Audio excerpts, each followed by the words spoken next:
So first of all, we can start now. So thank you for joining us. We are really excited today to have you as our friends and to have Francesca Mannocchi as our main guest this evening. So on menti.com, there is someone who has just arrived. On menti.com, you please answer this first question. We would like to know in which city you are based now, to have a rough idea of geographically, where are we now? So I can see Luxembourg, obviously, because we are based in Luxembourg as an association.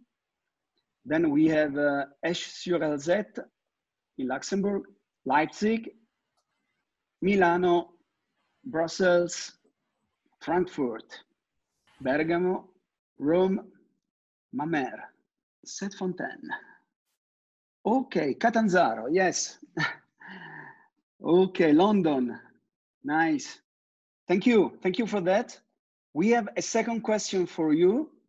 Now, we would like to know if you currently live in a different country or a different region than your place of origin. Are you living currently in the place where you are from, or it's a different country or a different region? Okay, I can see that there are more people who moved. So you either moved country or you moved city or region. Yes, large majority. So I can say that really you are part of those ones who have moved. And throughout the human history, migration has been a fundamental strategy for survival. People have always fled from natural disasters, wars, persecution, and poverty. Or more simply, people move in search of better living conditions for themselves and their families. Or to quote Francesca Mannocchi's words, they move just because they want to move. They would like to have the right to move. Migrations often represent the end of a nightmare and the beginning of a new life, a new hope for those who migrate, and the possibility to offer solidarity on the part of those who receive. So this encounter between those in need and those who can help represents, according to us, the highest expression of what we humans can do. In the 19th century, millions of Italians migrated to Brazil, Argentina, Uruguay, and the United States to escape poverty. At the end of the Spanish Civil War, defeated Republicans were welcomed in Chile with the help of Pablo Neruda. Then, with the advent of Pinochet dictatorship, many Chileans, like Isabel Allende, were welcomed in Venezuela. Migration has often enriched the host countries, as demonstrated by the small country of Luxembourg, from which we are speaking today, where immigrants make up 50% of the population.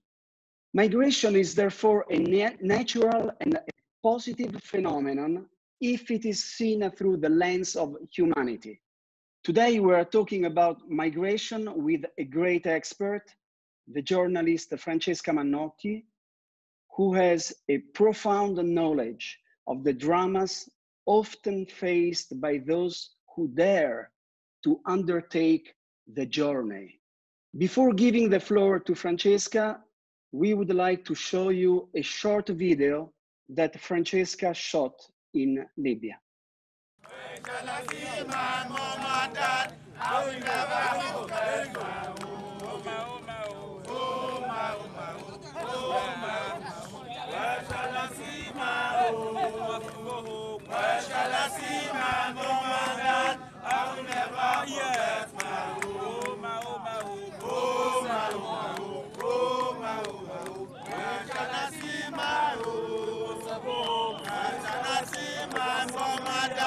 I will never forget my home.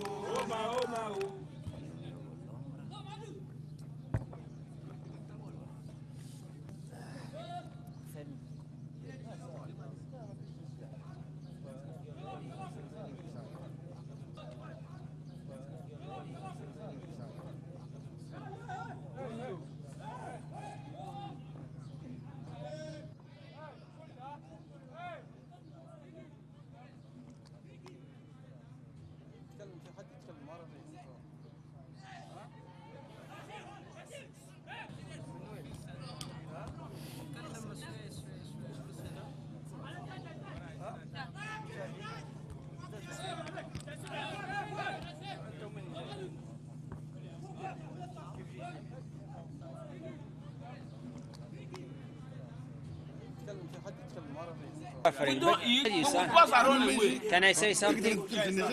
Your embassy. Look at the food we eat. قول انت في نيجيريا نقدر اني نمشي بجواد. Look at the food we eat. Let me Just show. one. But do you expect him to give In you the 5? night, we eat one. قول له قوانين يعني. She's calling you. قوانين. We are dying. We are dying. Help us. 600 or 700 Nigerians dying. People die every day here. Buried, not that we don't know where they're buried them. We are crying every day. Please, we need a help. Please, if there's any way UN or anybody can help us to remove us from here, okay, let them take money. We give them money. Let them just take us out. They say they don't need money. So a big thank you to Francesca for sharing these videos. This is just the first one. We will show more videos later on and more pictures. So I give the floor to Francesca. Thanks, Robert, and thanks, Josiane, and good evening. I'm glad to be here, and thanks for having me. So just to give you an idea, this video is from 2017, the beginning of 2017. It was shot in Garian in Libya. And this prison is one of the official detention centers in Libya. When I say official, I mean the ones officially managed by the Ministry of Interior and a specific department of the Ministry of Interior of Libyan government, of Tripoli Libyan government, one of the two. We will see later.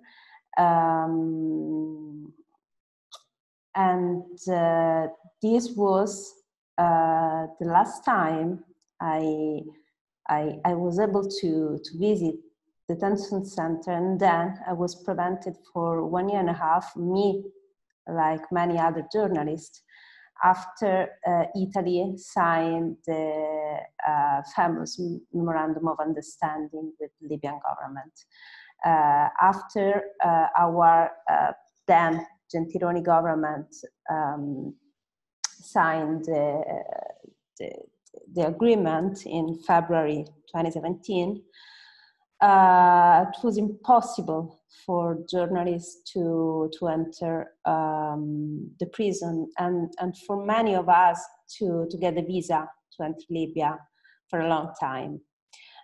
Seems to be a paradox for us as Italian, but the first time I was able to enter again in a detention center was when Salvini was our Minister of Interior. And this is just to show how history can be very, can become a paradox. So this is just to explain the video we just seen, and go to the presentation we prepared. So what we talk about when we talk about migration, and the footage of Garian Detention Center shows this. Especially in recent years, we we tend to speak more on the basis of the perception we have of reality than of the numbers and statistics that describe the reality we are talking about. So there's no doubt that in these years, specifically in the last 5 or 6 years, the European perception of migration has been strongly influenced by the polarization of the phenomenon and by the growth of anti-immigration movements and parties. So what I want to try is just to put together numbers, statistics, and the stories I met working in North Africa and Middle East these years. Starting from the numbers, in 2018, 2.4 million non-European citizens immigrated to Europe, in a continent which has about 500 million residents. As of 1st of January 2019, foreign citizens in Europe were 21.8 million, so the 4.9%. And then I would like to see some pictures with you and try to ask ourselves something. For example, to ask ourselves, what are the names of the people who stretch their hands out of the water for help? Their names, their identity. Who is the man in the water shouting, clinging to the rescuer? What do these men and women think at sea after hours when they see a humanitarian ship or a ship from the Navy, from the Coast Guard, coming finally to rescue them?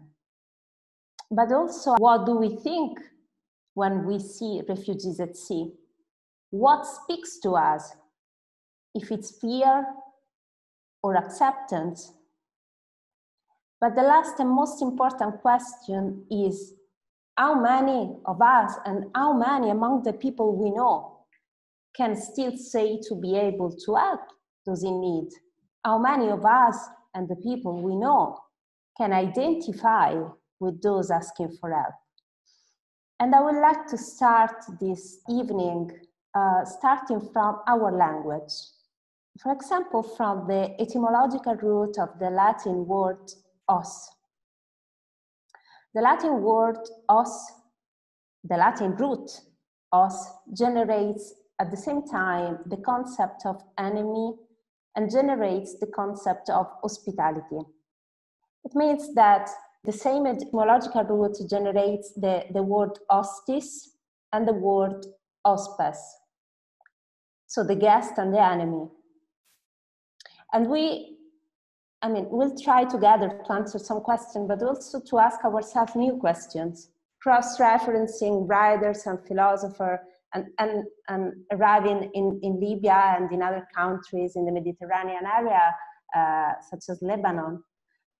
But I would like to start from these bodies in the sea, because I think that these bodies and faces and hands impose question on us.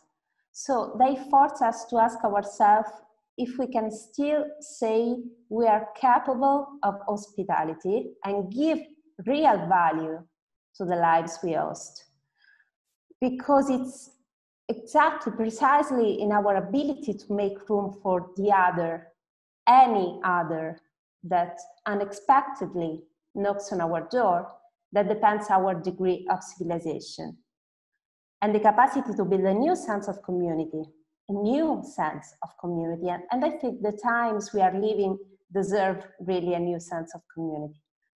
So we said that the same etymological root can generate two opposite feelings, rejection or community or sense of community. And it's always up to the people to decide which side to take. So decide if us becomes a guest, or if it's us becomes hostile, because as Edmond Jabez, the writer, said, each of us is a stranger to another. Each of us is a stranger to another. And we try to reflect together why the word stranger has become illegal migrant, and which is the difference between these two words, stranger, the unknown, and the migrant, illegal migrant, someone to be rejected. So in these times, I think we are inclined to see only what is similar to us, because what is similar is reassuring. The similarity is reassuring. Strangeness confuses, extraneous. Strangeness implies some crucial questions.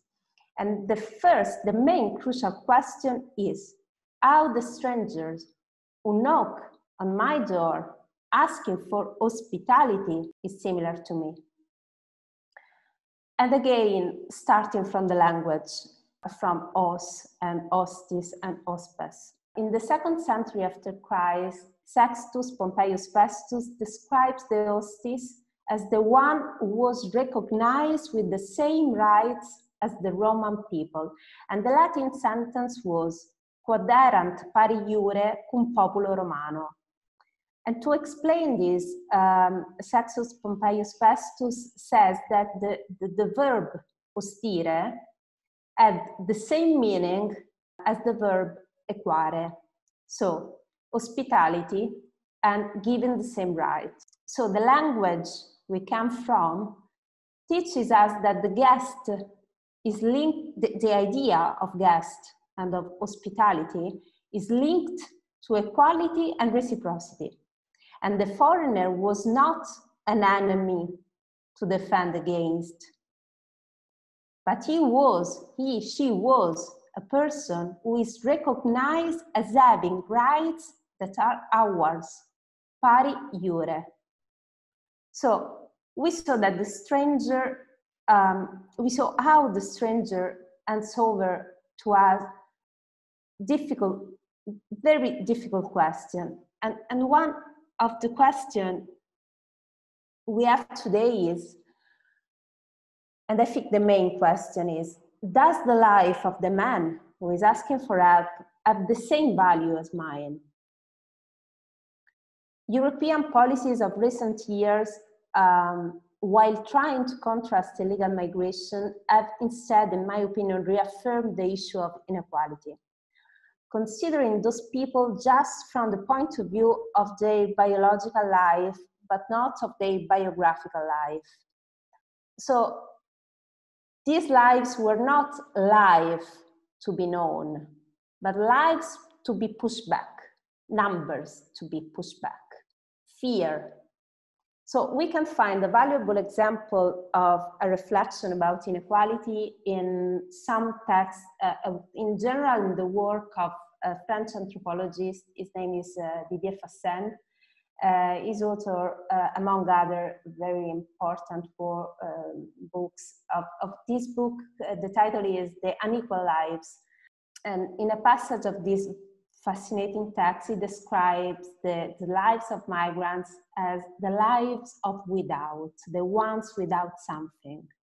And he writes, we must consider them from the perspective of inequality.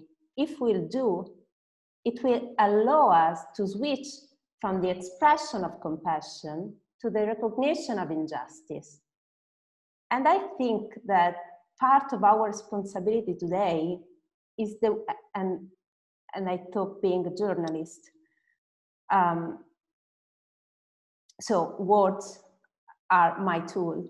The way we use words build our way of being in reality. So to see a man as a guest and not to see a man as an enemy depends on our word.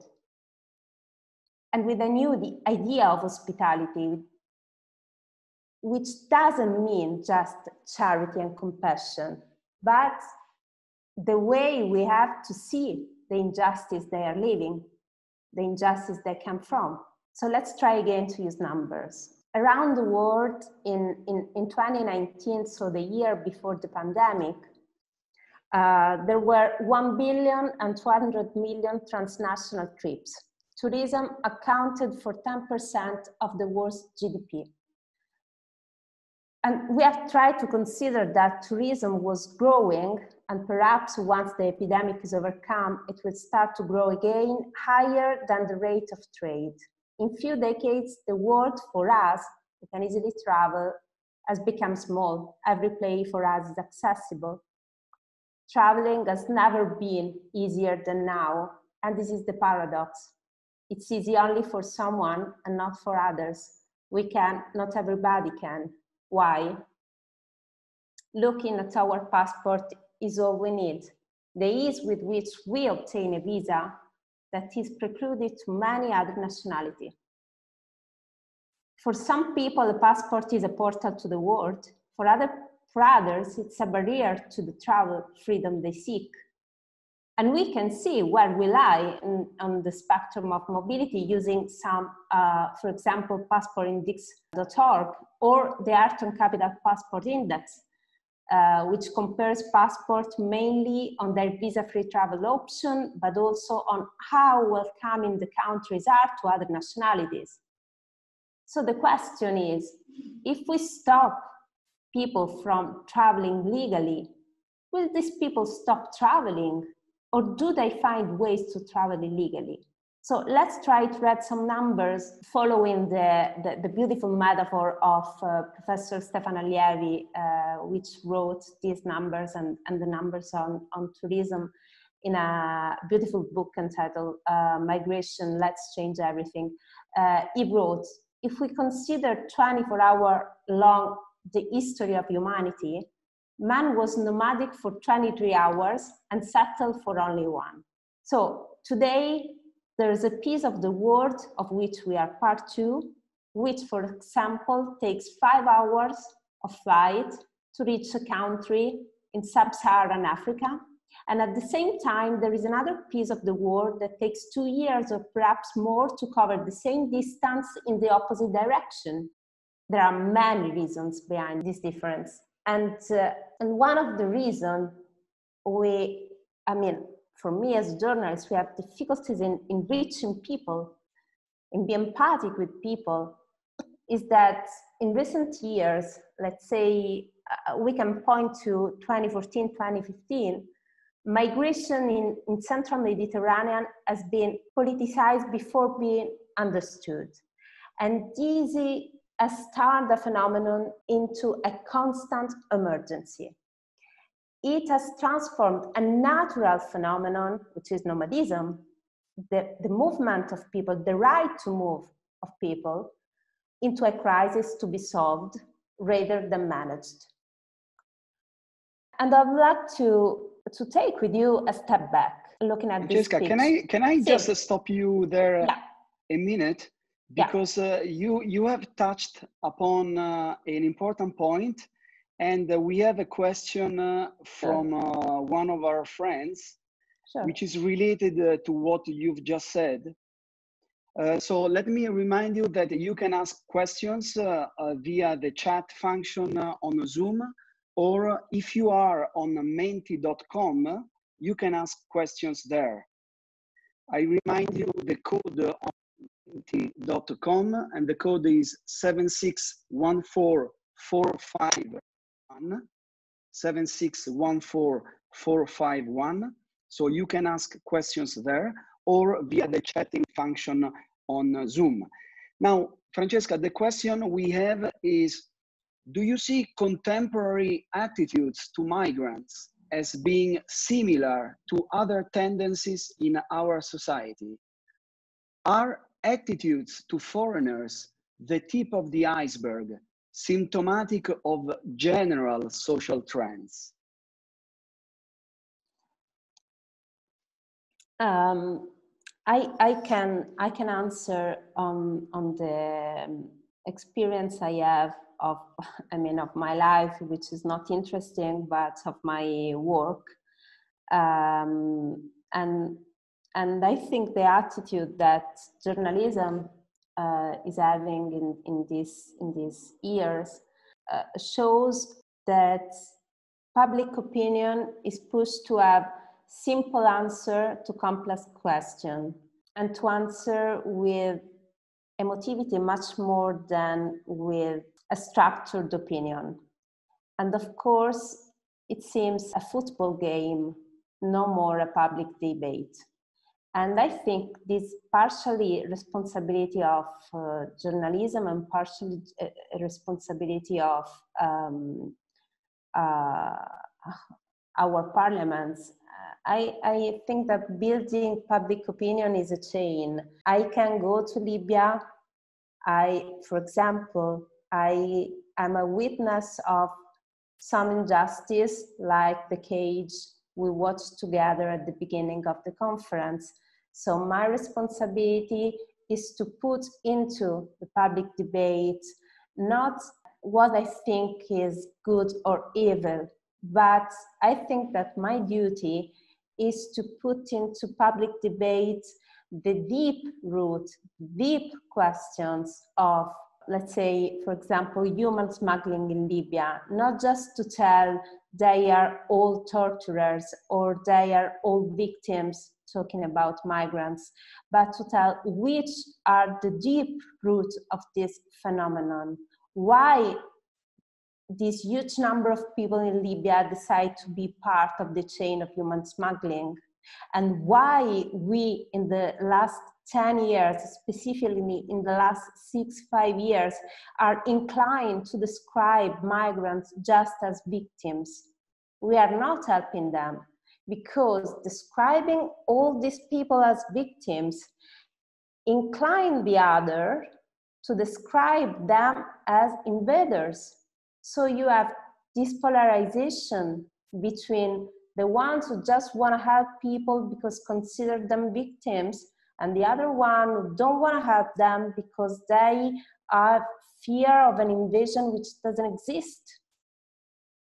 So, and this war among poors, you can see even now after the COVID-19, is the same. In Italy, for example, between who have work, who have a job, and the ones who have not, or the ones who were fired out, is the same, like migrants. I'm just back from Lebanon, for example, after the explosion of August, and now you have people, the poor people who lost their jobs after the explosion of 4th August, which say, at least the Syrian refugees have the UN, we have nothing. And the attitude is everywhere the same. If we don't give people the tool to understand the statistics, apply to the reality, we will have just short-term strategy. And short-term is not a strategy per definition, short-term solution and not long-term strategy. This is what I think is happening now and has happened in the last, let's say, decade. Thank you very much, Francesca. I will stop you again during this conference because there are many questions which are arriving, but please go on.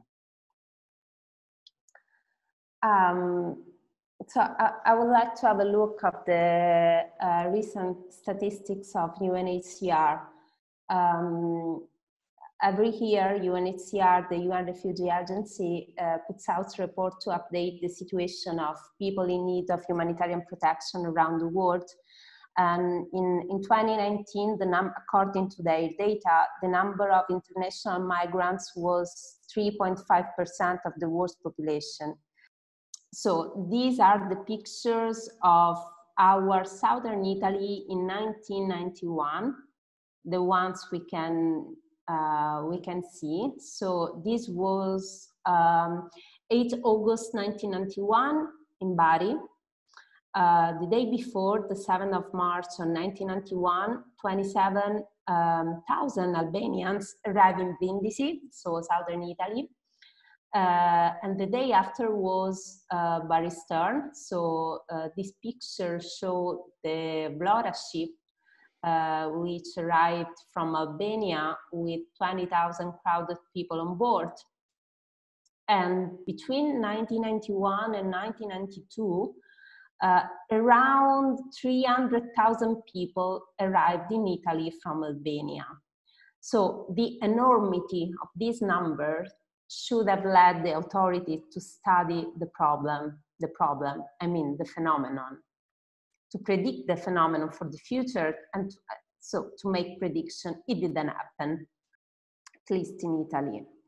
So having a look of UNHCR recent data, we saw that at the moment, the number of forced migrants amounts to 80 million people, of which 45.7 are internally displaced, so people who are forced to leave their homes but who remain in their country of origin.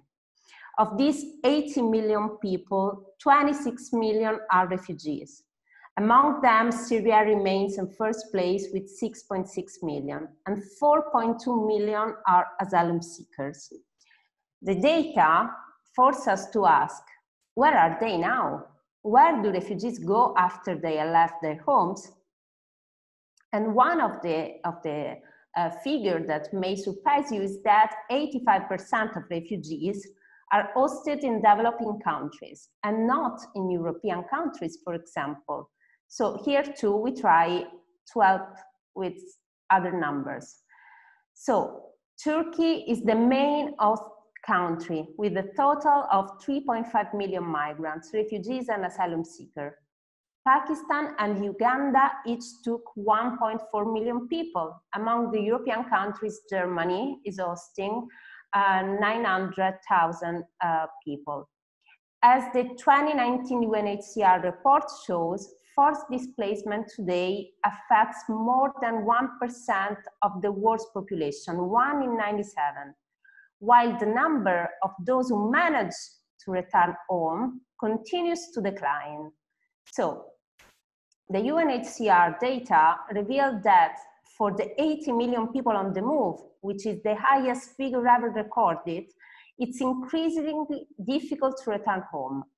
And compare this data with the past one. In the 1990s, an average of 1.5 million refugees managed to return home each year.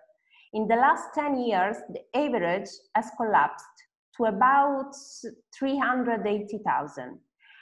A figure that testifies that today, the increase in the number of people forced to flee far exceeds that of people who managed to find a solution. So, some data on people on the move. At least 100 million people have been forced to flee their homes in the last 10 years in search of safety inside or outside their countries.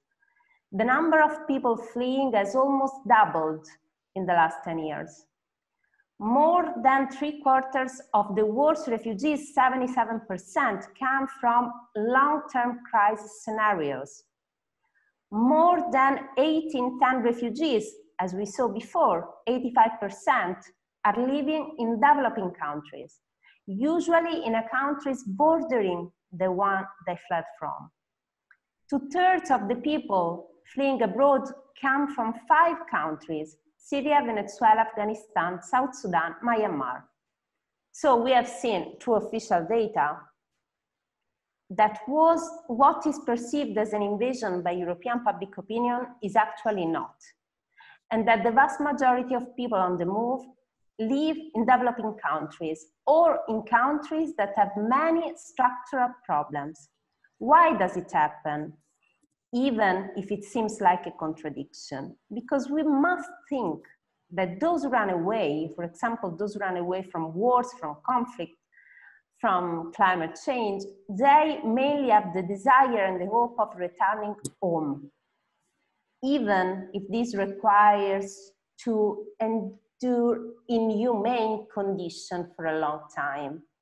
And I want to talk with you about Lebanon. I work a lot in that country, but I don't know if, Roberto, there are any other questions you want me to answer? Or yes, Francesca, actually there are many questions and we also have another guest this evening. We have a friend of our association, Alessandro, who is also part of the board of Amnesty International Luxembourg. And if Alessandro is available now, I would invite him to ask you one question. He has prepared many questions, but I would say to start with one now. Ciao Alessandro. Ciao, ciao Francesca, grazie mille della presentazione. So thank you very much for the presentation to now. I just as a very general note, I think that starting with Latin words, especially on the etymology of hospitality, is very, very good to kickstart quite a difficult topic. One question that I have now, you have showed very correct data regarding the origins of the great part of the migrating people in the world. So you mentioned Syria, you mentioned Afghanistan, and all these countries are, on the one hand, are strongly affected by the aggressive policies of their neighbors. I think about Turkey, for instance. In other cases, they have dictatorial governments like Venezuela, of course. But faced to this situation and connecting also to what you said before on European Union, we see things that look really absurd, like thinking that just 3 years ago, if I remember correctly, 3-4 years ago, Afghanistan was declared a safe country. I am not really sure what is the attitude towards Syria now, but I would not be surprised that in a short time and after the health crisis due to COVID-19, Europe decided to take another stance toward that. With respect to Afghanistan, we had cases of German pilots of planes refusing just to take off in order to repatriate some people coming from Afghanistan, actually. And I have met several people from Afghanistan who told me a little bit how is the life in the areas which are controlled by the Taliban. And honestly, it's just a nightmare, allucinante, as we say in Italian. How do you see, in light of your experience, how do you see this response of the European Union? Of course, the Union is, we think of Europe as the European Union. In reality, the true institutions of the European Union are the Commission and the European Parliament cannot do very much. The real institution in this case is the Council, which is made of states. So in the end, the ball is to member states. And that's those deciding what to do. So if things are in the hands of the state, I personally feel a little bit skeptic, to say the least, that things could change. But I don't know how you see all this picture. Thank you. What I can tell you is, from my experience in Libya, Europe is perceived. Italy is Italian oil company. So this is what Europe is for the people we have to talk with, for example, in Libya. But if I look at Egypt, is mainly the same, even though the political situation is very different. So I'm skeptic too. What we saw in the last years, and this part of the presentation later, is that the two main response of Europe in terms of migration was the deal with Turkey in 2016 and the deal with Libya in 2017. Both of these agreements more than solve the situation, just reduce the number, which doesn't mean to solve the situation and doesn't mean to manage the phenomenon. Just mean to reduce the flux of people coming, which is another story. And also, in long-term perspective, both of these agreements expose Europe to be blackmailed much more than before. Because of course, if you give 6 billion euro to Turkey to reduce the flux of people, they can tell you, okay, but please shut up on Nagorno-Karabakh. And everything is linked. Everything is linked for them, but everything is totally not linked for the public opinion. So we have to tell them, we have to tell people that when we talk about Eastern Europe and Balkan route, we are also talking on Nagorno-Karabakh, and we are also talking about oil, and we are also talking about gas, and we are also talking about Armenians. So on a general view, now much more than ever, everything is linked. And who in theory are enemies are not. We perceived, or at least public opinion, for simplicity, the same simplicity we were talking about before, have the attitude to perceive, for example, Turkey as an enemy of Russia. They are not friends, but they are not enemy. They have the same interest to protect oil and gas, much more than the lives of migrants. So if they have to turn blind on some issues, which in general are the lives of people fleeing, but they have to find the solution for oil in the Caucasus. This is what's happening. And unfortunately, the two agreements of 2016 and 2017, I think are watershed for the general political attitude of Europe about migration. And it's not the case that the new, let's say, deal strategy of Europe mention much more repatriation than integration. And that was clear in van der Leyen's speech. They were trying to find solution on how easily repatriate people, not about how can we improve the integration of people already here or that are about to come, because it will happen for sure.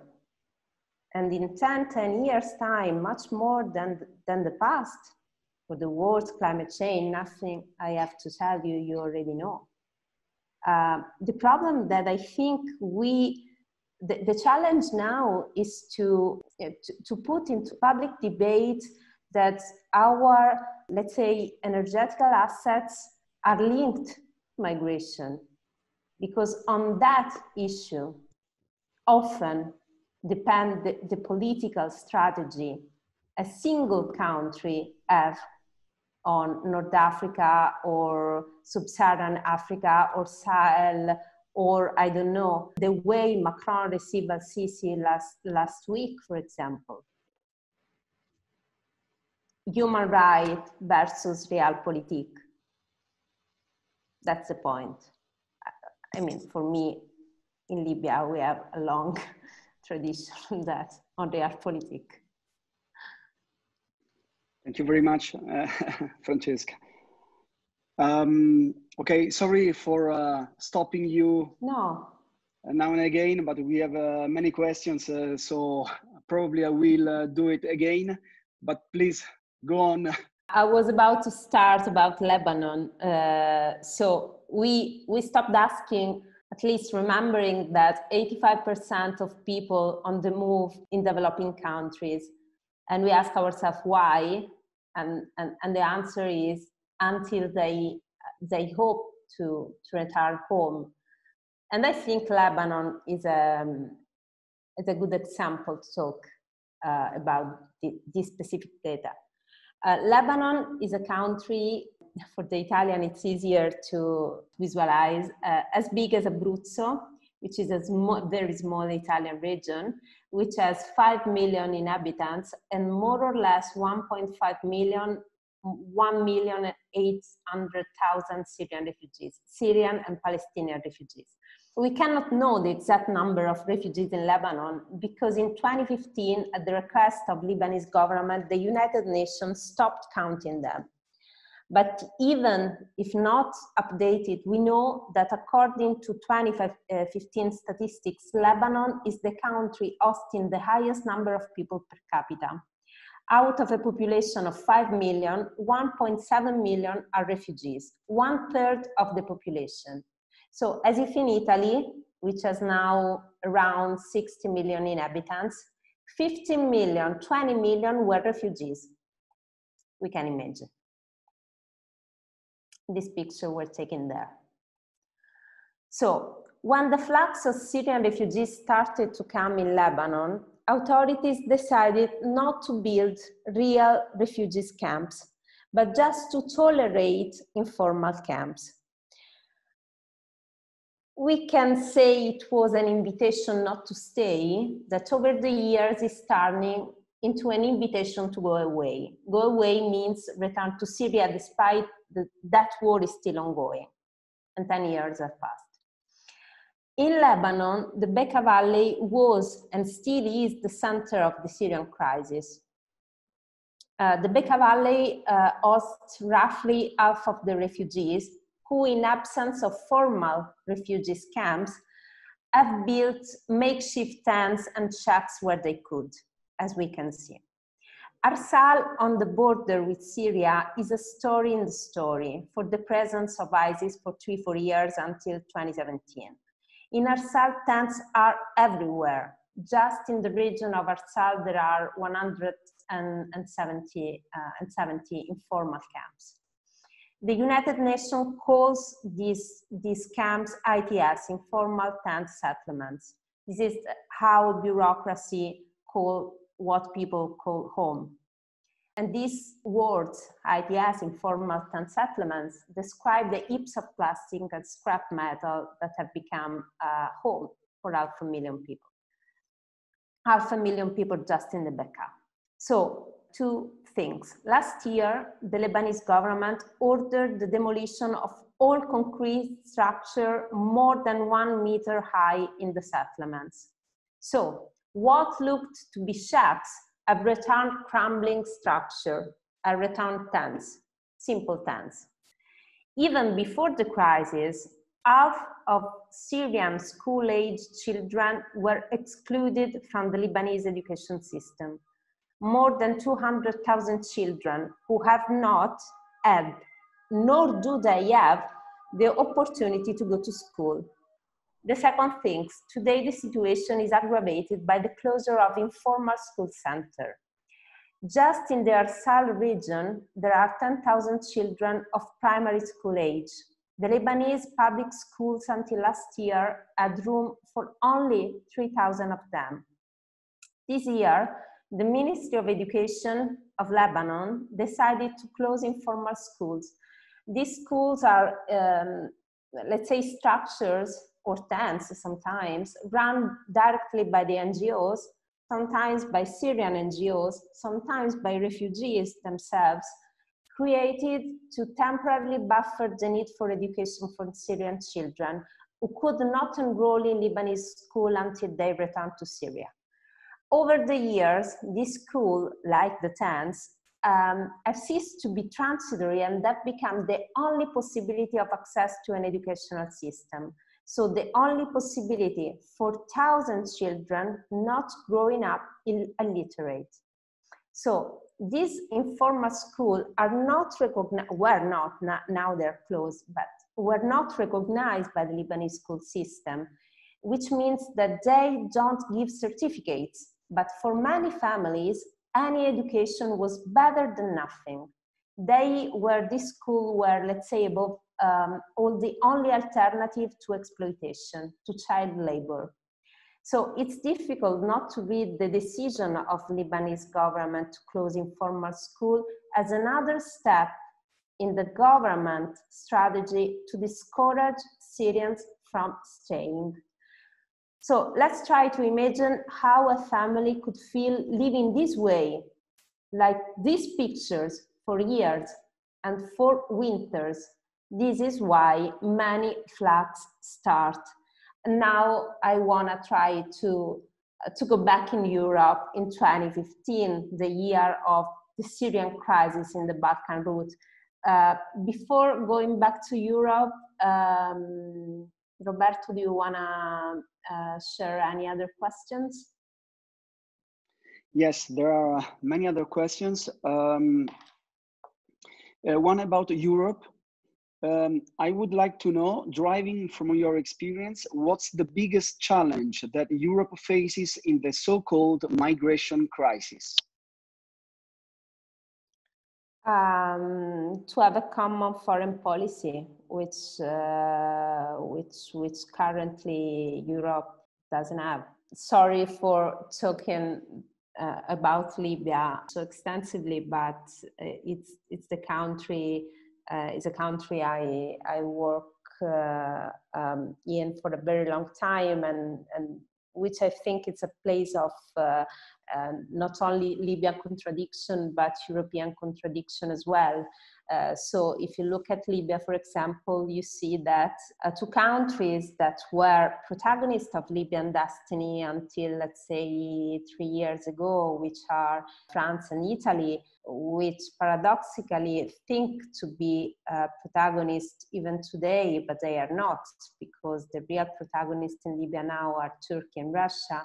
But France and Italy have two opposite positions in Libya. For example, Italy, because of oil again, and because of migration, and the flux of migration start from the western part of Libya, they have a strong alliance with the Tripoli-based government.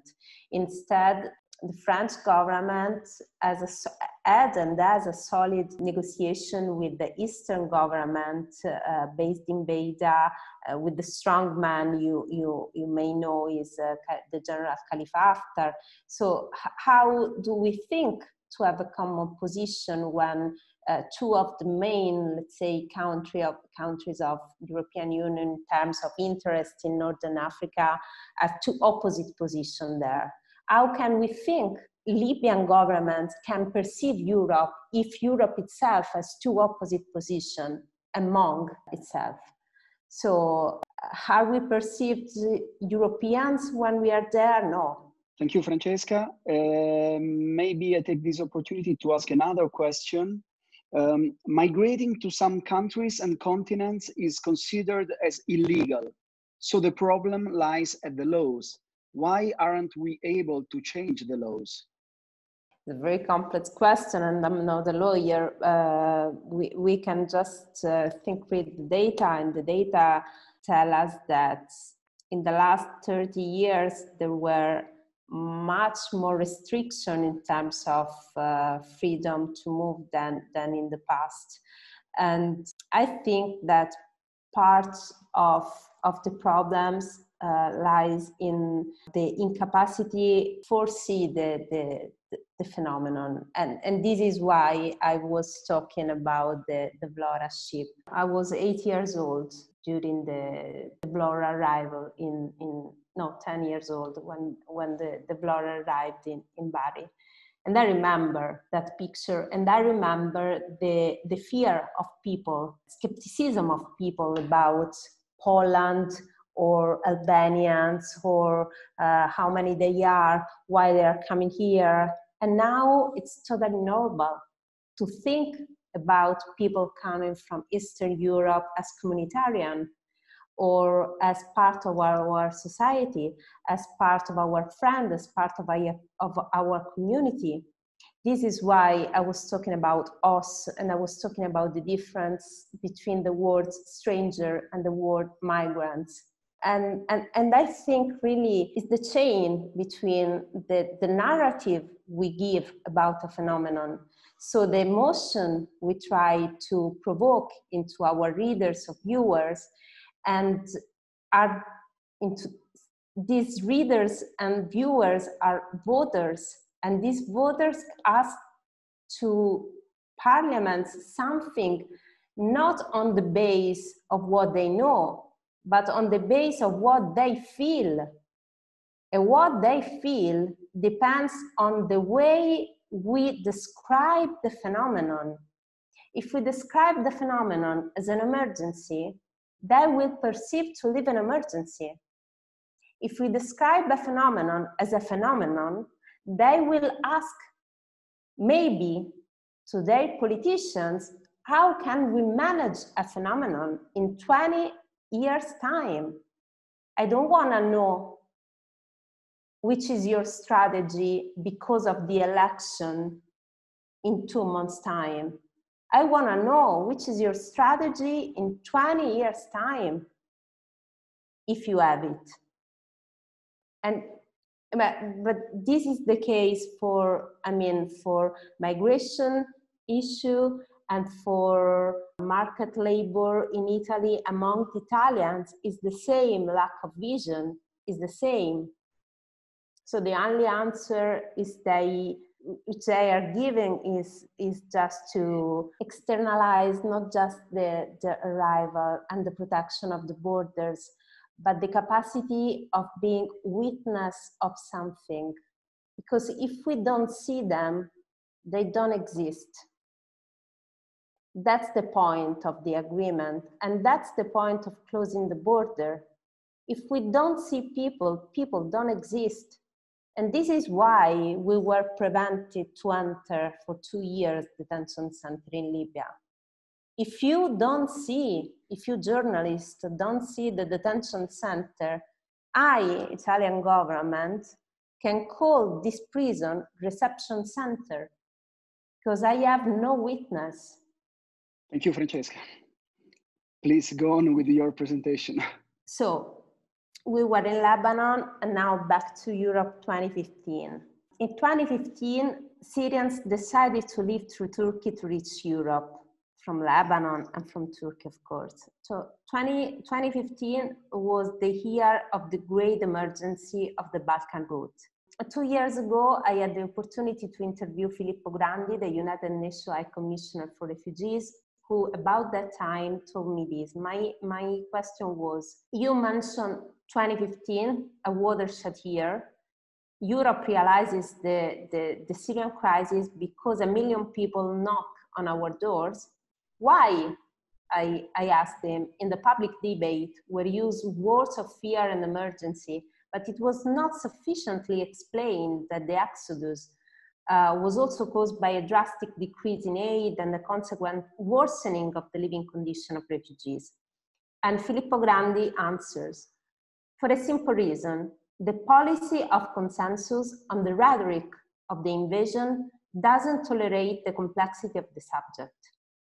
2015 is essential to analyze because the movement of Syrians to Europe from Syria and from neighboring countries, especially Turkey and Lebanon, was generated by a combination of factors. First, the Syrians, wherever they were, felt that there was no more hope in that conflict. And they were not wrong because we are in 2019 and the war has not been resolved. Second, humanitarian aid in host countries was falling rapidly in key sectors, namely education for children, access to services, the local labor market. The two aspects are linked. People said to themselves, the war will not end, we will not go home, so we are destined for exile. Our children will no longer go to school, they will never have an education, so we try, at least we try. So this was his answer to my question. This 2015. How did Europe answer after that crisis? In 2015, Eastern Mediterranean route between Turkey and Greece recorded 900,000 people moving to the EU, 17 times more than in 2014. Most of the migrants were refugees from the Syrian conflict, followed by Afghans and Somalis. In response, Europe made a deal with Turkey, the one we were mentioning before. So in March 2016, Turkey agreed that it would detain and repatriate migrants seeking to enter Europe in exchange for 6 billion euros from the EU. The result was a sharp decline in the number of irregular arrivals in Europe. In 2017, around 40,000 people arrived in the EU via the Eastern Mediterranean route, so a decrease of almost 80% from the previous year. Another question, where did the migrants go after reaching Greece, which means reaching Europe? The islands, so Samos, Lesbos, and Chios mainly. The ones you can see in these pictures. So since 2016, migrants and asylum seekers arriving on the islands cannot leave the hotspots, so the registration and identification centers, to go to the mainland. They must be registered, subjected to interviews to assess the degree of vulnerability, and verify they are suitable for international protection. In case of rejection, they can appeal. Those who at the second refusal are considered unsuitable should be sent back to Turkey by Turkey Coast Guard or institution. But Turkey accepts only repatriated migrants who are in hotspots, therefore in the island. So they accept to repatriate migrants who do not come from the mainland. Having an asylum request answered can take a year, even two, in case of appeal. And if the people awaiting a response cannot leave the islands and the flow doesn't stop, the islands are bound to explode, like now. Thus, the islands become a bottleneck, and the situation in the hotspot is unsustainable until the tragedies of recent months, like the Moria hotspot in Lesbos, which has been destroyed by fire months ago. So, to face the crisis of 2015, the European response, the strategy to cope with that phenomenon was an agreement with Turkey. Money in exchange for border protection, money in exchange for the externalization of borders. From a numerical point of view, the European strategy worked. Last year, an average of 2,500 people arrived in Lesbos a month, much less than the 10,000 who arrived in a single day in the midst of the crisis in 2015.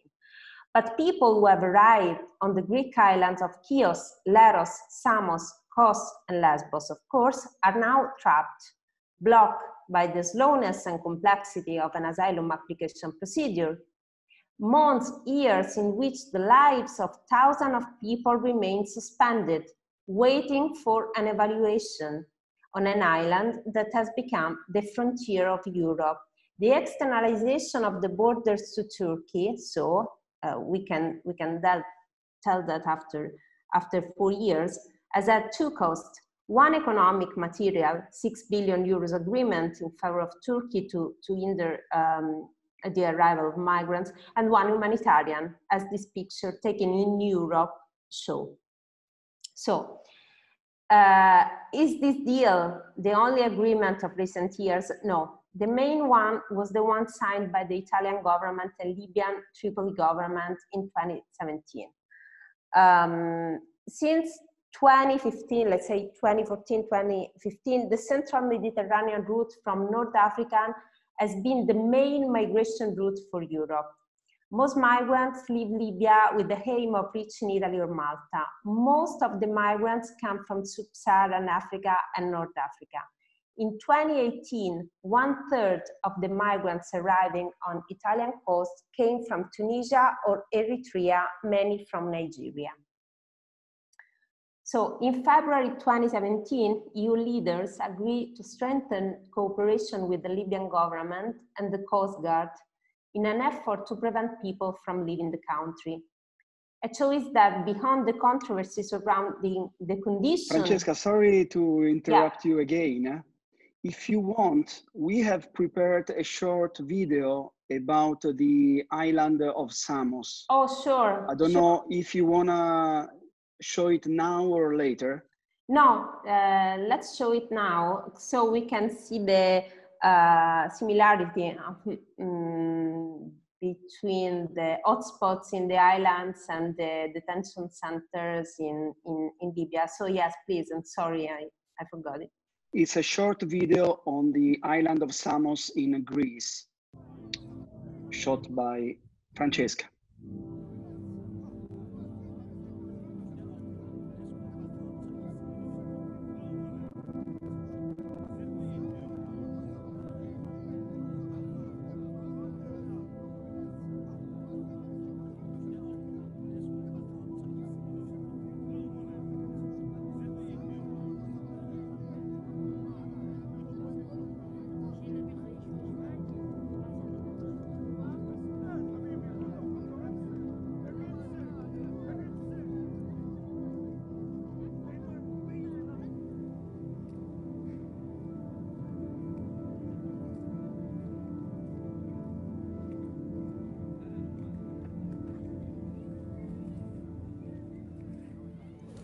Yeah.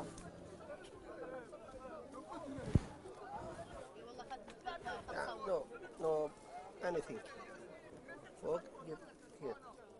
Oh, better come.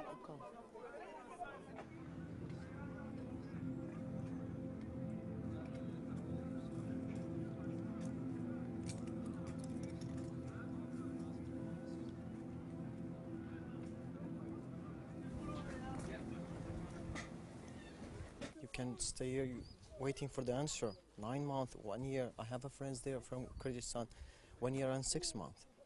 And I have another friend 1 year and 3 months. There is no answer. No answer. We all asking why.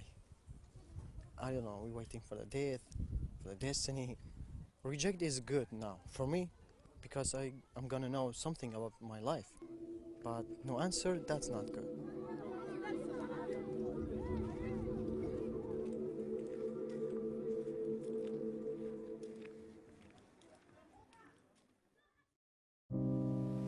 Thank you, Francesca, for sharing again another video with us. So I take this opportunity to ask you another question from one of our friends, and it's about, again, European policies. The reconstruction of the etymology of hospitality is interesting. However, the numbers of migration are high and resources limited. How many people can the European Union really be able to absorb? This is not, unfortunately, a question that I can answer. I started from the etymological root of host for us as Italians, the Latin words, just to show a contradiction, just to show that the language itself can contain the two opposite feelings, which are definitely normal: fear and acceptance. And the point is, which one is prevailing now in Europe and why? And this is my role as a journalist. I'm not a politician, and my duty is not to produce, not to propose solution. It's my duty is to work with words. This is why I started with a word. And as I said, words are my tools, and I think that the perception people have in Europe is determined by the use of words that sometimes is not proper, and the capacity of offering place in the labor market, the capacity of offering integration to answer your question precisely depends on the capacity of having a long-term vision of the phenomenon. The problem is, I think, these are not numbers, they're lives. So the problem is not dividing in quota and how many is Hungary taking, or how many Spain can contain, or how many Italian schools can absorb. The problem is that, are we a 500 million community, or are we single state? Are we single country? This is, I think, is the question for Europe now. And on this base depends the European strategy for the next 20 years. The problem is not, can we absorb 1 million or 10? The problem is that people is moving and gonna move much more because of climate change, because wars are not stopping, because we are an ancient continent. So can we predict the phenomenon of the future? For sure we can. Are we doing? No, we don't. Thank you, Francesca. A similar question. Could we say that part of the world has been always a means to our prosperity, a dark side of our model, a sort of failure in our system? Again, sorry for Libyan stuff. I think we tend to, sometimes we still tend to look at some countries in a colonial way. And for us as Italians in Libya, this is pretty clear. This is why, joking, me and my Libyan friends always saying that the foreign ministry is the oil company, and on the base of the oil company interest in Libya depends on all the other policies. So yes, I think that somewhere some countries are still exploiting the wealthy of their partners. But in some other cases, it's a mutual negotiation, okay? And in Libya, it's partially a mutual negotiation. So I give you oil, you give me a search and rescue zone in the Mediterranean area. This is, I give you gas and fuel, and you give me 2 vessels for free. So it's a mutual negotiation. But again, it's the way we describe the phenomenon. So are 2 phenomenon who don't talk the same language? No, they talk the same language, and the same language is money. So I don't think it's with the countries involved in the migration phenomenon like Turkey or Libya, the one we made agreement with. They are not weak country. I don't think Libya is a weak country. Libya is a very rich country, and sometimes we don't concentrate ourselves enough on this part of the issue. Libya is the 9th oil reserve in the world, the 9th. So the wealth of Libya is unthinkable. The problem is that who has the money? Why Libyans have no cash? Why Libyan employers are not being paid for months? Why do they need the cash of smugglers? Why do migrants have become ATM for Libyan people? Because they don't have cash, despite the oil, which is unbelievable. Because, why? Because the militias are controlling the facilities. But at the same time, they became exactly as the Italian mafias in their, let's say, upgrade in the last 10 years, part of the institution. So they are both the armed militia, and then they are in the table of the negotiation.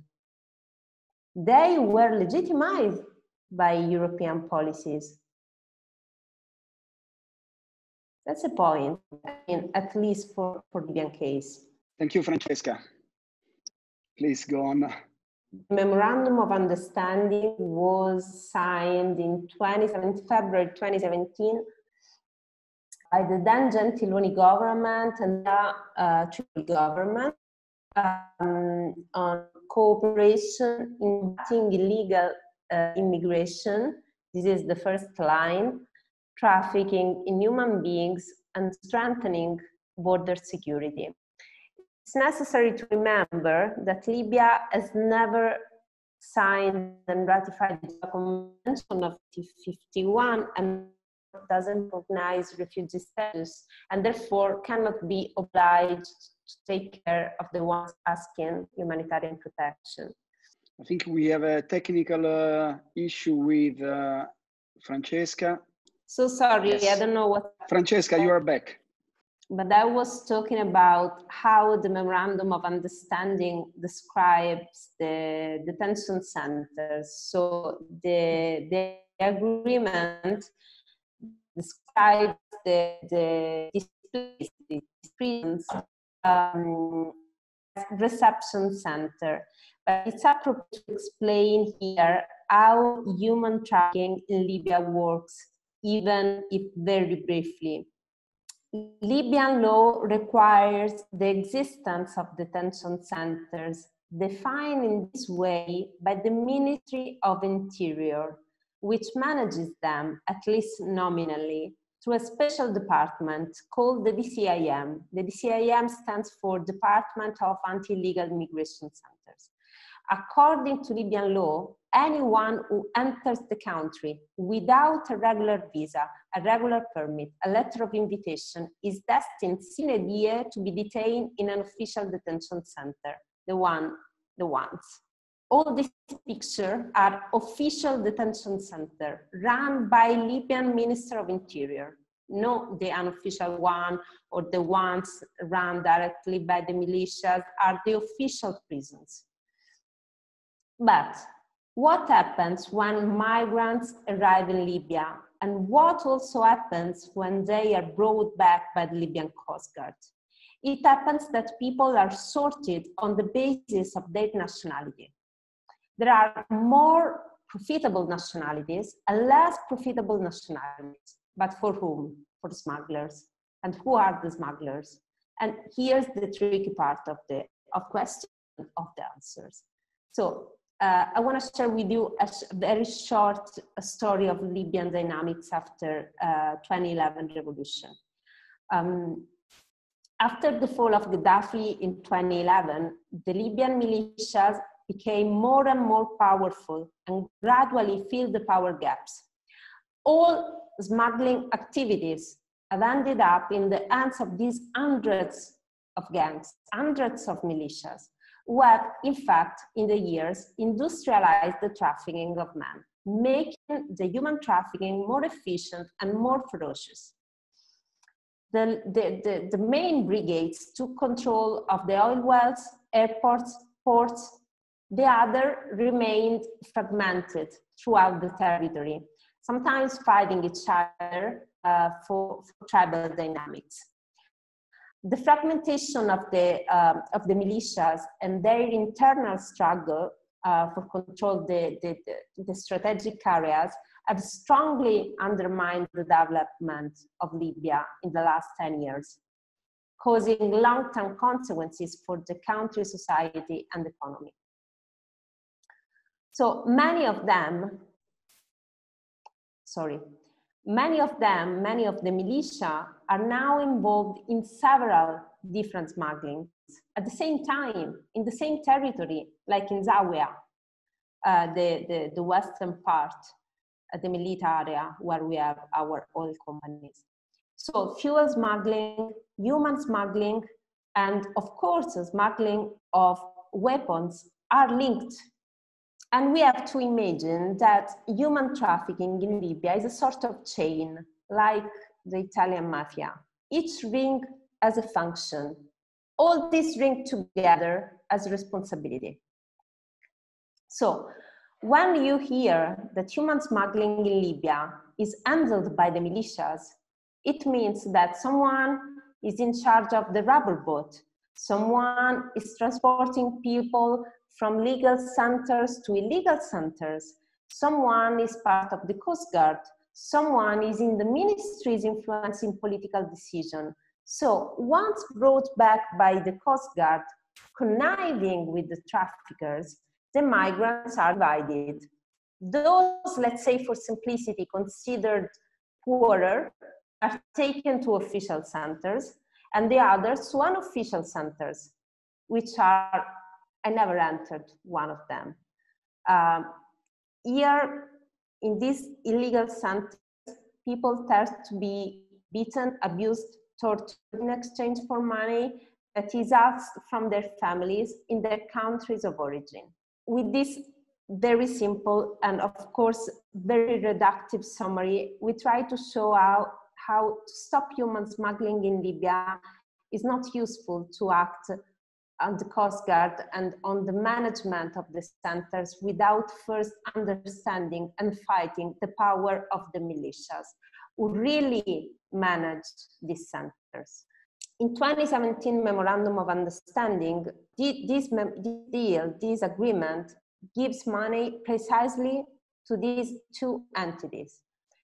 So on the one hand, gives means and money to the Libyan Coast Guard, legitimizing the presence of Libyan Coast Guard in the central Mediterranean area and their pushback procedures. On the other hand, allocating funds for the improvement of the detention center, not reception center, sorry if I repeat myself. Italy has in fact transformed those prisons into a new source of income, with the paradox of doubling the blackmailing power of those who manage the centers, which are the militias.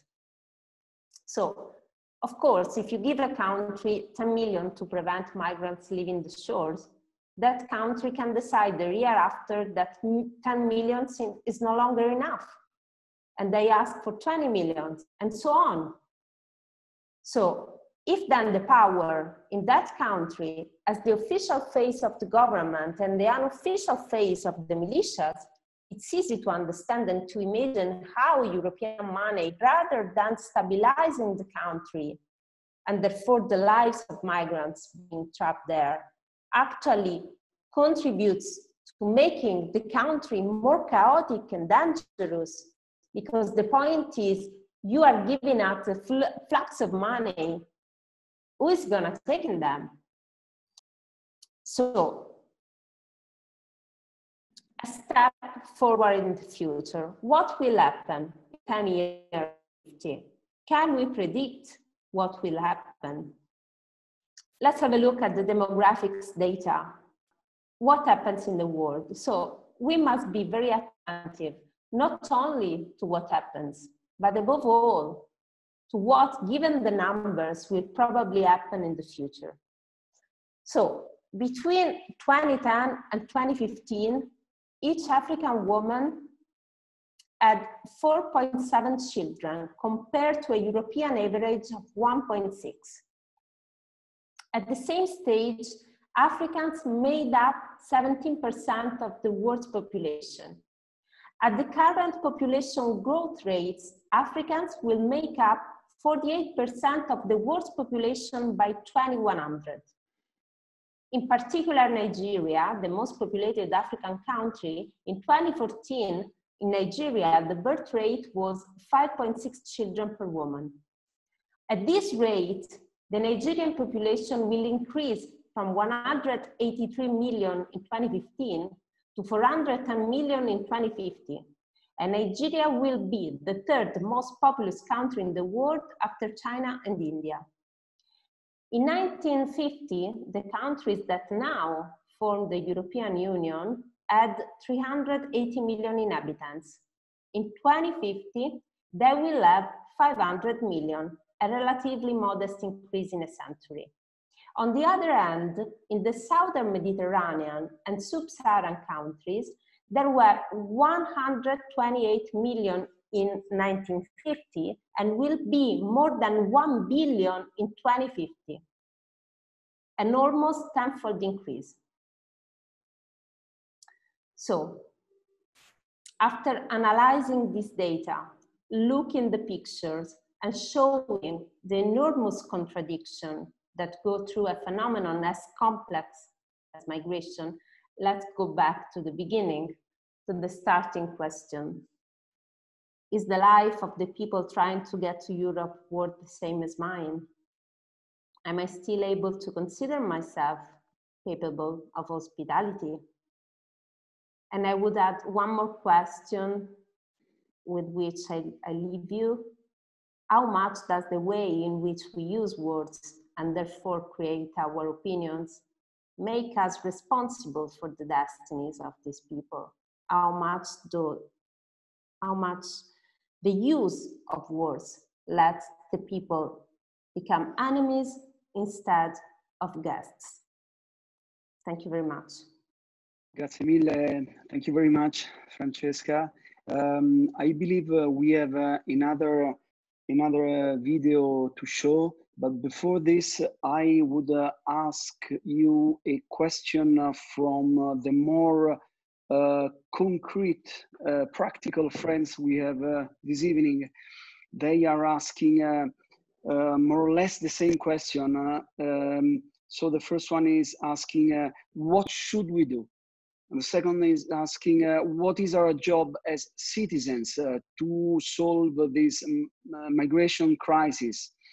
And the third one is more critical. He's saying that in his opinion, it is not an issue of wars, but it is a logistical and a political problem.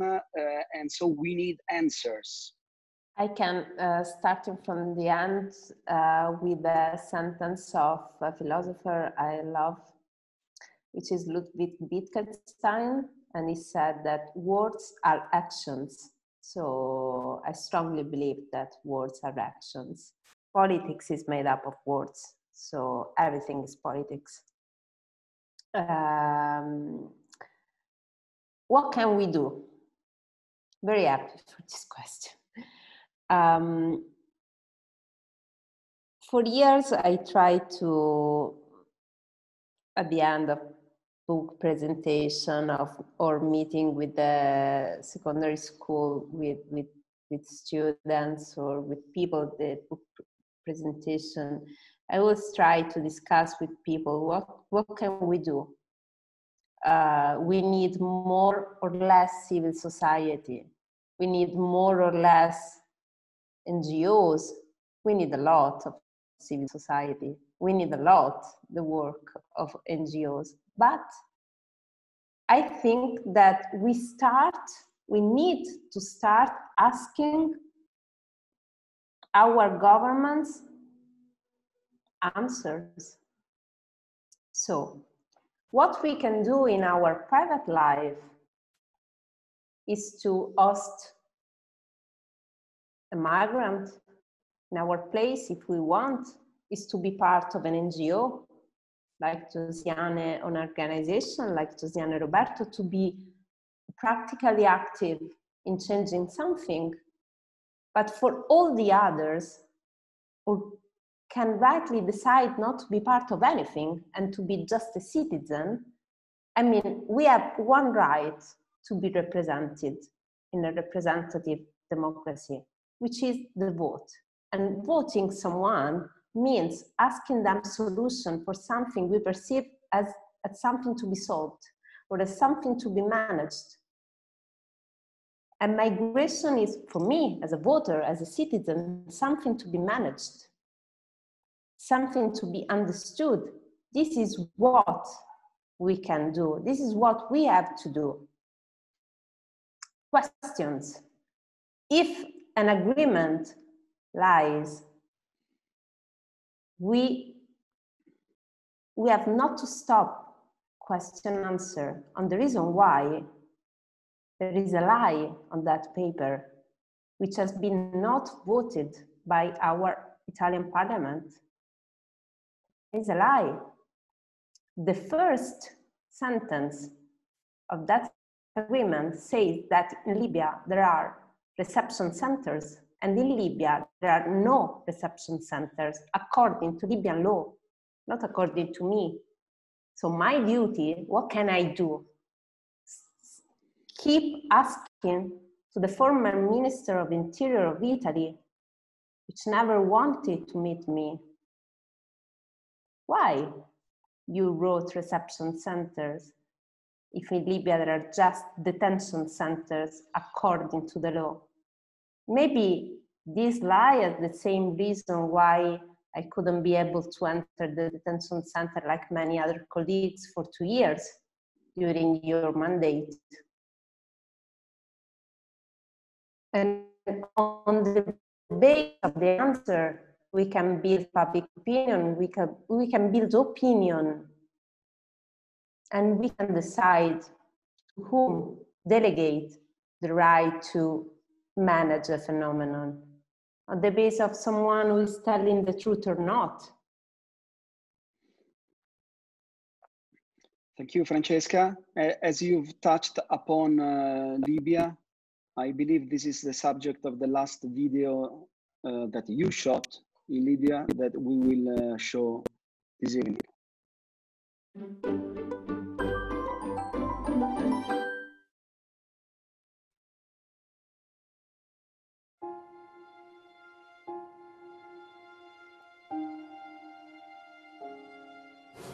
Me, my mom, and my brother and my sisters. We are going to Italy, so they catch us on the sea. My mommy tried please to bring us to Libya because Nigeria is very worse. So no money, no work.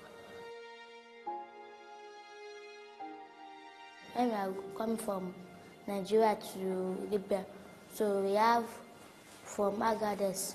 There was a man that died in our hillocks. So we are sad.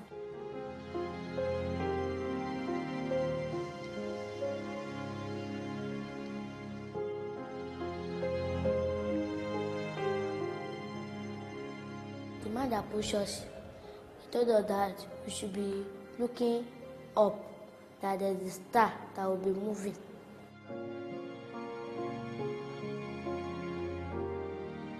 We saw a small ship that was coming, so we shout, please come and rescue us, please come and rescue us. The people, they tried to come and rescue us, and when they rescue us, they put us in dry land.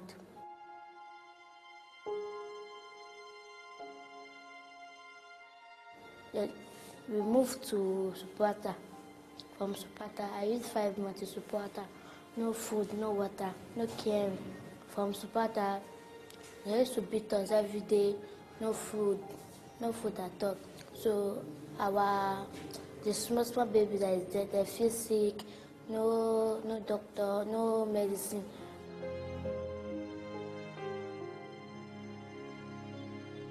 That is very sad. Nothing, any small thing. They used to beat us every day with babies, with adults, with children. They used to beat us every day. If people, one person that is pregnant, they want to deliver that day. If they want to deliver, if they have delivered the baby finished, no hot water, nothing. If the salt water, we are going to go and take care of that baby.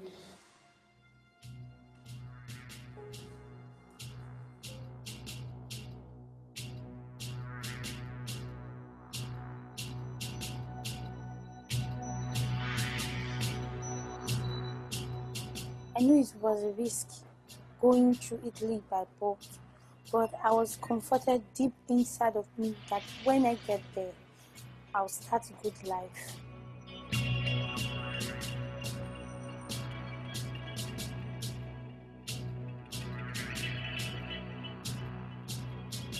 I'm an orphan. I have about 4 younger ones. We stay with our grandmother. I'm the one that paid the bills. I didn't finish school. I have to drop out because I want my younger ones to go to school.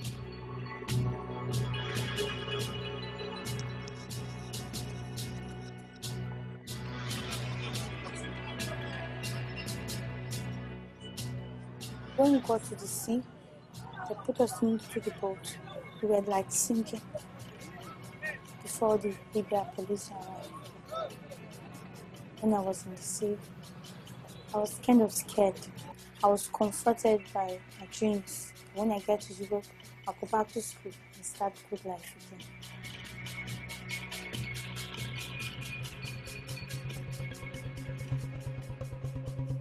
I'm 15 years old. I'm from Nigeria.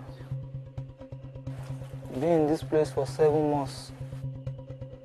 This place, they beat us. They take us as if we are slaves. They flog us with a pipe. We are always inside the room. We never come out. People are dying. Many people are dying in this place.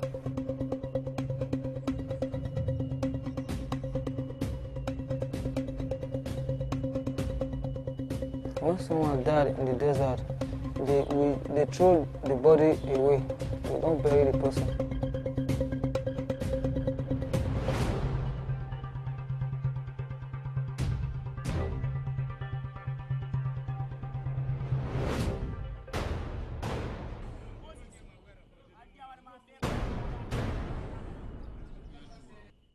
Look around, they are killing people in Nigeria. I lost my mom, I lost my dad. I was afraid I'll be suffering.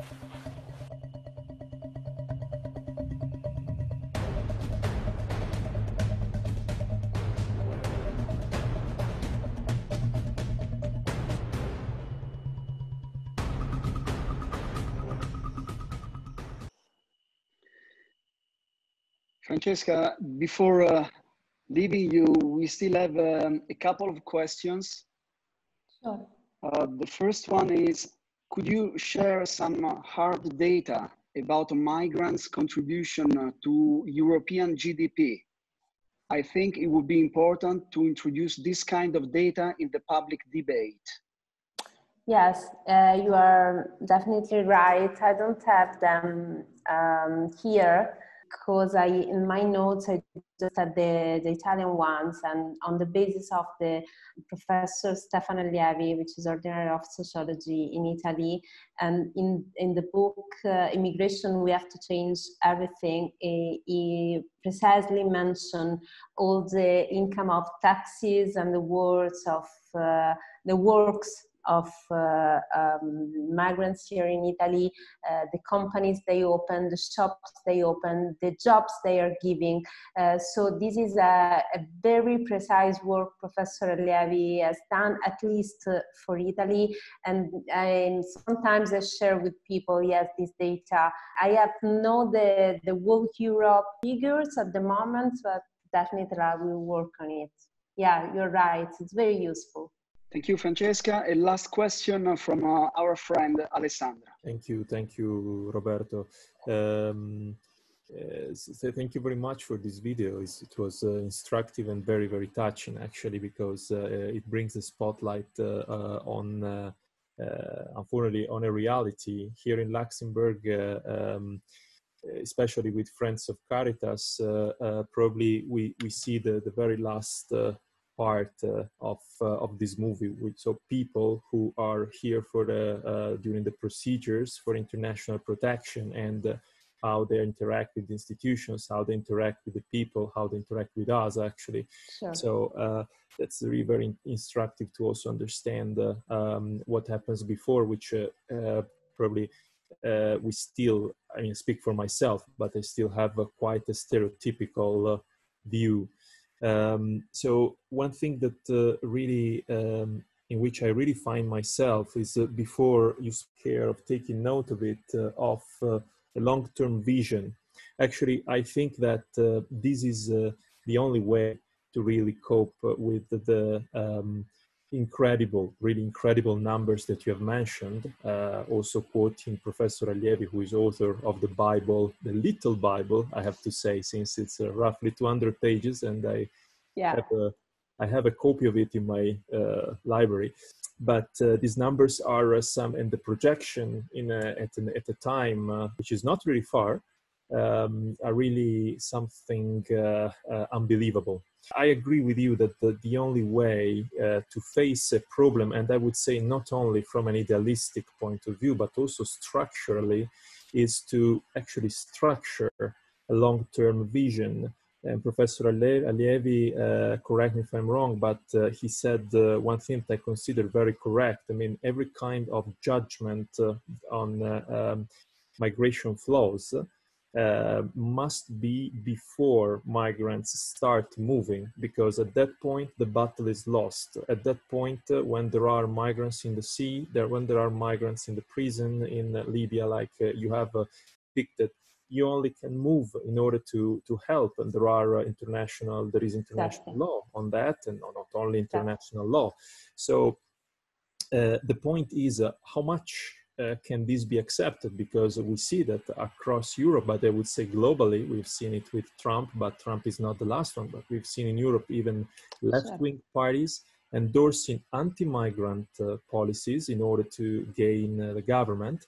And this not because they are bad people, but because they interpreted the mood of a good part, a large portion of their citizens, which I think it belonged also to many left-wing voters in Italy. At least that's what I heard at the time our unfortunate Minister of Interior Affairs, Matteo Salvini, started the policy of pushing back the boats of NGOs bringing migrants in distress in the Mediterranean Sea.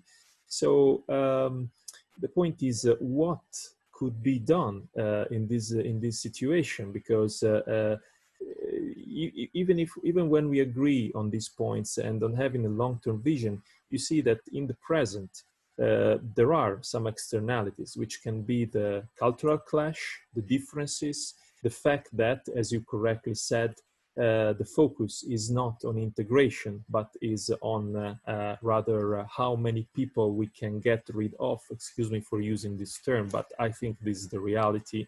So how can, what could be done when we look at the society, which is reflected in political parties, that looks so fragmented and so much broken down in its opinions, and opinions mean a lot, because opinions mean what are we going to do concretely to help this present moment, which does not necessarily mean only how to help the people coming, the migrants coming in distress, but how can we help everyone, because we are all part of the same of this same situation. There is a lot of things, so I don't know whether these can be, you will manage to bundle it in. I think, thanks for this question, Alessandro. I think one of the things we can do, I mean, among people, not talking about our politicians and governments, is try to link the present with the past. Try to compare the present with the past and try to link the present with the future. So this is why I talked about the Vlora ship and the numbers of Vlora ship and the numbers of 91, 92, 300,000 people in 2 years.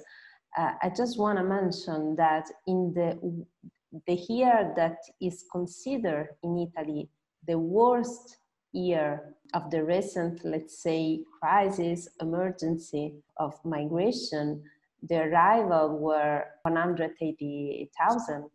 So just to compare the present with the past.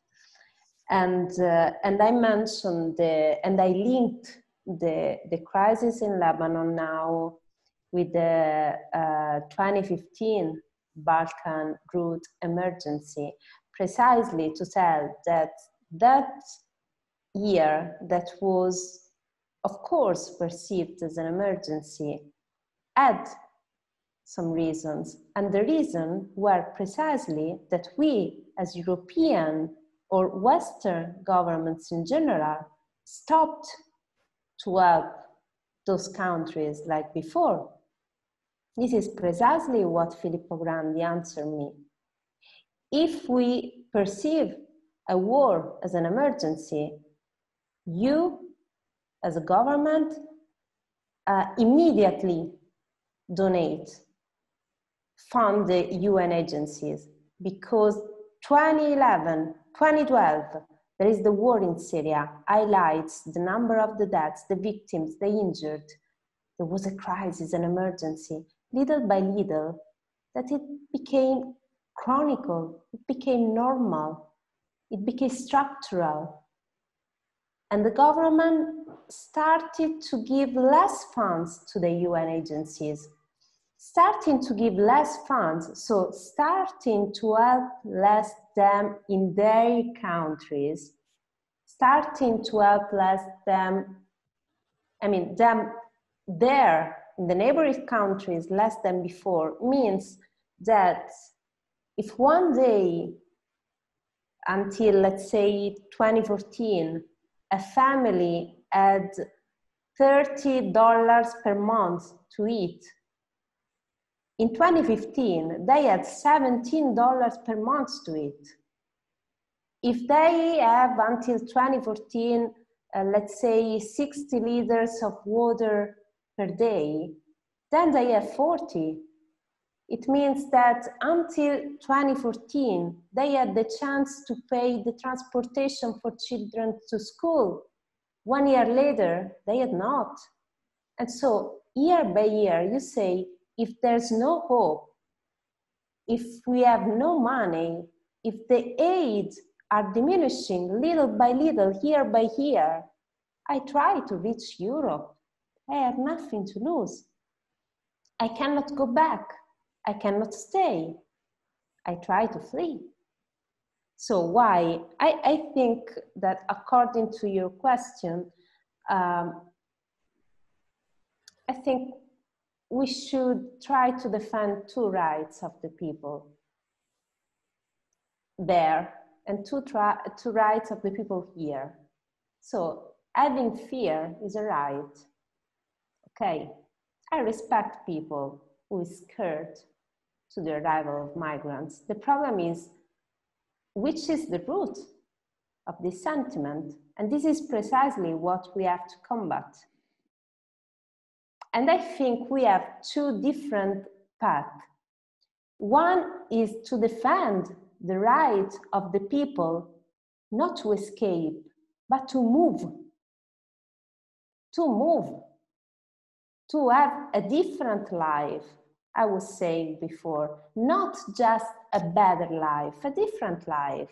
Like me, if I want to go to live in China, or if I want to go to live, I don't know, in Canada. Not necessarily a bad life, another life. And this is a right I think we have to defend. And the other right I think we have to improve is to dignify their lives in their own countries. And it's real. The problem is that, look at Italy and Tunisia. Italy and Tunisia shared a lot of interest, and our foreign ministry, no longer than 3 months ago, was, I can say, blackmailing Tunisia and giving an amount of money that is ridiculous in terms of economical agreements, which are 6 million, nothing. And he said during a state visit in Tunisia, I won't give you the 6 million if you don't stop people crossing the Mediterranean from Tunisian coast. We cannot do agreement in this way. We cannot do agreement in this way. If you don't stop, I don't give you. If you don't manage, why they are don't managing? Why? Maybe, I say maybe, part of the problem is that our companies are still going in Tunisia, paying 1/5 of the salary they pay in Europe for doing the same job in Tunisia, maybe. Or maybe because extremism has killed the only industry which was tourism, starting from 2015. So they have many, many structural problems. So we have to start from there, because they are not, it's not an holiday. They have no job. If you are in Tunis and you just move 10 kilometers, maybe less, to Etadamen, which is a peripheral area of Tunis, it's a Salafi neighborhood. And many of the foreign fighters who left Tunisia to reach ISIS territory started from there, not from the peripheral part of Tunisia, not only from the peripheral part of Tunisia, but from Etadamen, which is a neighborhood of Tunis, the capital. And in the center of Tunis, you can see people drinking beer and wine. So it's a small country with huge contradiction. But of course, if our policy is just to tell at the table of the negotiation, I don't give you 6 million if you don't stop people coming, I don't think this is a strategy. Francesca, thank you really. Thank you very much for shedding a light on the phenomenon of migrations. Thank you for sharing your knowledge, for sharing information. And this is the type of journalism that we really like. We believe that only by knowing we can make the right decisions. And thank you for reminding us that we should always question ourselves. We should always question our government's decisions. And I really would like to thank you again also for this morning. We were together actually with Francesca also this morning when we had a conference for the schools based in Luxembourg. And it was a great experience. It is part of the awareness raising activity that we as an association are trying to do in Luxembourg. And I would like to thank all the participants. Thank you for your patience. Thank you for your questions. And please do not hesitate to contact us if you need additional information, and let's keep in touch. Thank you very much. Thanks a lot. Thanks everybody. Grazie.